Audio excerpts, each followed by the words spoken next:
দর্শক, জুলাই ঘোষণাপত্র উপস্থাপন করা হবে বিকেলে। এ নিয়ে মানিক মিয়া এভিনিউয়ে দিনভর থাকছে বর্ণাঢ্য আয়োজন। সেখানে আছেন সহকর্মী আরিফুল ইসলাম এবং রিফাত তাসনুভা। প্রথমে যাচ্ছি আমরা আরিফের কাছে। আরিফ, জুলাই ঘোষণাপত্র উপস্থাপন তো বিকেলে, এখন মানিক মিয়া এভিনিউয়ে কি আয়োজন চলছে এবং কেমন দেখছেন জমায়েত? 11টা থেকে মানিক মিয়া এভিনিউতে ঘোষণাপত্র উপলক্ষে এবং কি জুলাই বর্ষপূর্তি উদযাপন উপলক্ষে মানিক মিয়া এসেছে বলা যায় সাংস্কৃতিক অনুষ্ঠান শুরু হয়ে সাংস্কৃতিক অনুষ্ঠান চলছে। সেটা বৃষ্টি উপেক্ষা করে যদি আমি একটু দেখাতে চাই, বৃষ্টি উপেক্ষা করে প্রত্যেকে যে জায়গা থেকে এসেছেন সেই জুলাই বর্ষপূর্তি উদযাপন তারা পালন করছেন। বিগত বছরে এই দিনটাতে অনেকেই স্মরণ করছেন যে তারা কোথায় ছিলেন, কি করেছেন সেসব বিষয়। আমি একটু কথা বলতে চাই এখানকার যারা এসেছেন। আপনারা কোত্থেকে এসেছেন? আমি আছি সাভার থেকে। আচ্ছা, আজকের দিনটা আপনারা কি চান? আজকের দিনটা খুবই খারাপ লাগতেছে, কেননা আমরা যে আশা দিন যে আমরা সুন্দরভাবে পরিবেশ দিয়ে আমরা দেখতে আসছি, সে পরিবেশ আমরা দেখতে পাচ্ছি না, কেননা ছাত্ররা সামনে রয়েছে। আপনারা কি চান? আগামী দেশটাকে কিভাবে দেখতে চান? আমরা সুন্দর একটা দেশ চাই। আজকের এই দিনটাতে গত বছর আপনারা কি করেছেন, কোথায় ছিলেন? আজকের দিনটাতে গত বছর আমি বংশালে ছিলাম। বংশাল দেখে অবস্থা খারাপ, মানে পুলিশ ছাত্রলীগ বাহিনী আছে। পরে আস্তে আস্তে যখন সুন্দরভাবে সেখানে পালিয়েছে, পরে আমি গণভবনে আসি, সেখানে এসে নামাজ কালাম পড়ি। আর আগামী দিনটাকে বাংলাদেশে দেখতে চাই হচ্ছে ইসলামী বাংলাদেশ।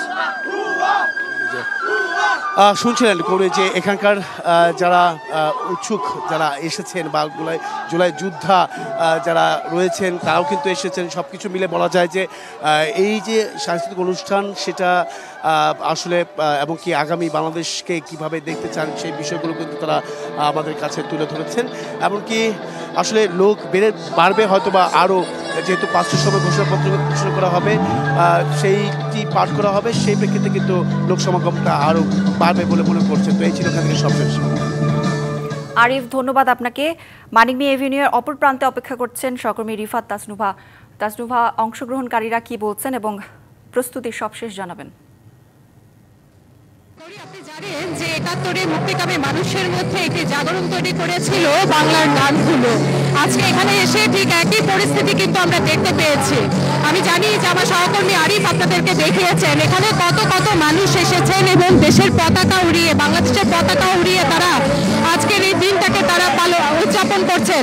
প্রত্যেকটা মানুষের মুখে কিন্তু আমরা একটি কথাই শুনতে পেরেছি, আর কিছুক্ষণ পরেই জুলাই ঘোষণাপত্র আসছে। কি থাকছে সেই ঘোষণাপত্রে, কেমন হচ্ছে আমাদের আগামী বাংলাদেশ, তার প্রতীক্ষায় কিন্তু রয়েছে প্রতিটা মানুষ। এখানে এখন অনেকগুলো গান পরিবেশন করা হচ্ছে। সেই গানের তালে তালে কিন্তু এখানকার মানুষ যারা আছেন তারা এই দিনটিকে উদযাপন করছেন। একটু বলে রাখি, দুপুর 12:15টার দিকে দিনব্যাপী অনুষ্ঠানের কার্যক্রম শুরু হয়, যদিও সকাল 11টার সময় কার্যক্রম শুরুর কথা ছিল। বিভিন্ন এলাকা থেকে মিছিল নিয়ে মানুষজন এখানে এসেছেন এই অংশগ্রহণ করার জন্য। এবং অনুষ্ঠান শুরুর আগে দেখা গেছে যে অনেকে নানামুখী স্লোগান দিয়েছেন, তারা তাদের নিজেদের দাবি জানিয়েছেন। একই সাথে তারা বলেছেন যে জুলাই গণঅভ্যুত্থানে সংঘটিত মানবতা বিরোধী অপরাধের সাথে যারা যুক্ত ছিলেন তাদের দ্রুত বিচার নিশ্চিত দাবি জানিয়েছেন। তারা বলছেন একটা বছর পার হয়ে গেছে, অনেক ভাই বোনকে রক্ত দিতে হয়েছে গত বছর আজকের এই দিনে এবং গত বছরের দিনগুলোতে। স্বৈরাচার হয়তো পালিয়ে গেছে, কিন্তু আমরা মুগ্ধকে হারিয়েছি, আমরা শহীদ আবু সাইদকে হারিয়েছি। তাদের যারা হত্যা করেছে তাদেরকে এখনো চিহ্নিত করা হয়নি, কেন সেই অপরাধীদের এখনো বিচার নিশ্চিত করা হয়নি, সেই কথাগুলো কিন্তু মানুষের মুখে মুখে।